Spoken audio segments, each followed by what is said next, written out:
माझी आई लय भारी सुकटीचा खरडा बनवते. आमच्या गावाला असला खरडा मिळतो. शहरात कुठलं मिळतंय? शहरात असलं मिळत नाही काय.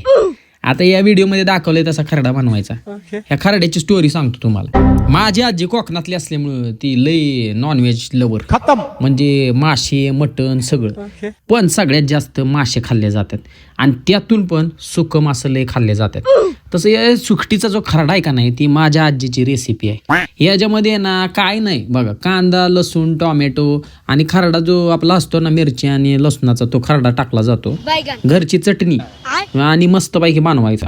आणि हा खरडा बनवायच्या आधी पहिली सुकट जी आहे ना, ती चांगली भाजून घ्यायची बरं का. कुरकुरीत भाजल्यावर मस्तपैकी टाकायची. 15 मिनिटं झाकून ठेवायचा.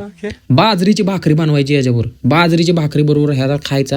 आणि जर पांढरा भात असेल, पांढऱ्या भातात मस्तपैकी कुच करायचा आणि मस्त खायचा मसाल्याबरोबर.